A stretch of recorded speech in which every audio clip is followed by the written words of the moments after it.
प्रणाम भक्तों। क्या कभी आपने सोचा है कि जब इंसान के पास कुछ नहीं होता और वो पूरी तरह टूट चुका होता है, तब क्या सच में ईश्वर उसकी पुकार सुनते हैं?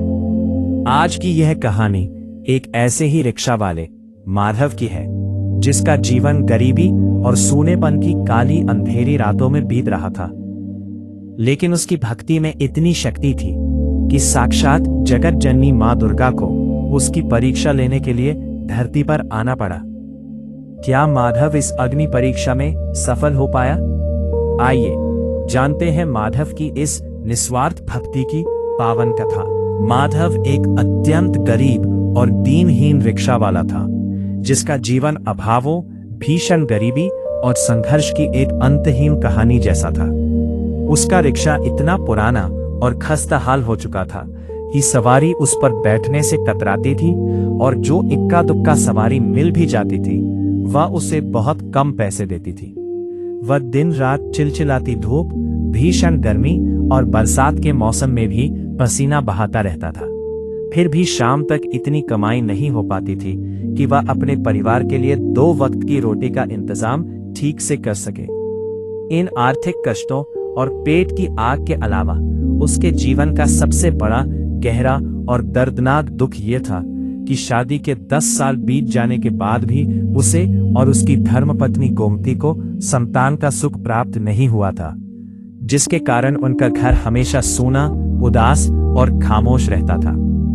इतनी घोर गरीबी, दरिद्रता और संतानहीनता के गहरे दुखों के बावजूद माधव का मां दुर्गा के प्रति अटूट विश्वास, निष्ठा और प्रेम कभी भी कम नहीं हुआ था।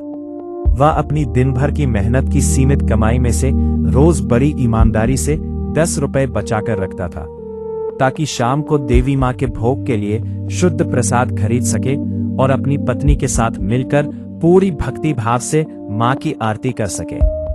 उनकी इसी अटूट भक्ति और कष्टों को देखकर एक दिन देवर्षि नारद ने स्वर्गलोक में मां दुर्गा से जिज्ञासावश पूछा कि हे जगत जननी, आपका भक्त माधव जो दिन रात आपकी सेवा में लीन रहता है, वह सांसारिक दुखों से इतना व्याकुल क्यों है और आप उसके कष्टों का निवारण क्यों नहीं करती? मां दुर्गा ने मंद मुस्कान के साथ उत्तर दिया कि संसार में मनुष्य को अपने पिछले कर्मों का फल अवश्य भोगना पड़ता है, लेकिन माधव ने मुझे सच्चे हृदय से पुकारा है, इसीलिए मैं उसकी परीक्षा लेने अवश्य जाऊंगी, और यदि वह मेरी परीक्षा में सफल हुआ तो उसके सभी दुखों का अंत कर दूंगी। अगले दिन माधव हमेशा की तरह रेलवे स्टेशन के बाहर सवारी की प्रतीक्षा कर रहा था। तभी एक अत्यंत वृद्ध और असहाय महिला वहां आई, जिसके कपड़े फटे पुराने थे और वह चलने में भी पूरी तरह असमर्थ दिख रही थी। उसने माधव से एक पते पर छोड़ने की विनती की और रोते हुए बताया कि उसका बटुआ कहीं गिर गया है और उसके पास किराए के लिए एक भी पैसा नहीं है। उस तपती दोपहर में जब दूसरे रिक्शा वाले उस वृद्ध महिला को देखकर मुंह फेर रहे थे और उसे पागल समझकर आगे निकल रहे थे, तब माधव ने बिना किसी स्वार्थ, लाभ, हानि या पैसे की परवाह किए उस असहाय महिला को अपने रिक्शा में प्यार से बिठाया। उसने पूरे धैर्य, लगन और निस्वार्थ सेवा भाव के साथ उस महिला को उसकी मंजिल तक पहुंचाने के लिए शहर की लंबी दूरी तय की। रास्ते भर वह चिलचिलाती धूप में पसीने से तरबतर रहा, लेकिन उसने उस वृद्धा की सेवा में कोई कमी नहीं छोड़ी, और वह बार बार रुककर उस महिला का हालचाल पूछता रहा और उसे पानी पिलाता रहा। जैसे ही माधव उस मंदिर के पास पहुंचा जहां उस महिला को जाना था, तो वह महिला रिक्शा से नीचे उतरी और देखते ही देखते उसका पूरा रूप बदल गया। वहां खड़ी उस वृद्ध महिला के स्थान पर साक्षात मां दुर्गा अपने दिव्य, तेजस्वी और भव्य रूप में प्रकट हो गईं। मां को अपने सामने साक्षात देखकर माधव के होश उड़ गए और वह तुरंत कांपते हुए उनके चरणों में गिर पड़ा।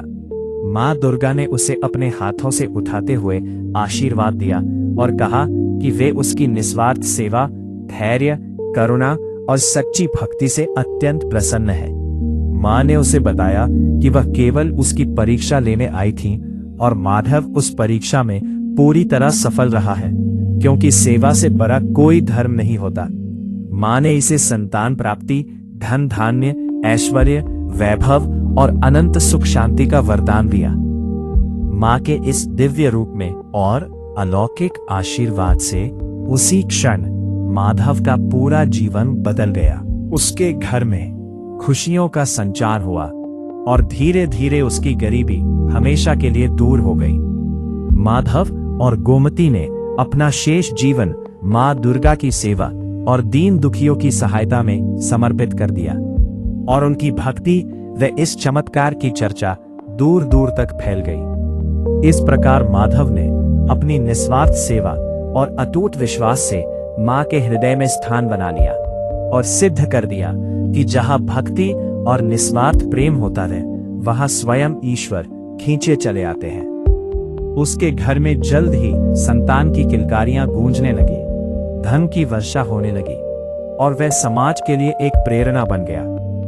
यह कहानी हमें सिखाती है कि हम चाहे कितने भी गरीब क्यों न हो, यदि हमारा मन शुद्ध है और हम दूसरों की मदद करते हैं, तो मां की ममता हम पर सदैव बनी रहती है और हमारे दुखों का नाश अवश्य होता है। तो भक्तों, ये थी माधव के निस्वार्थ सेवा भाव और मां दुर्गा की असीम कृपा की अद्भुत कथा।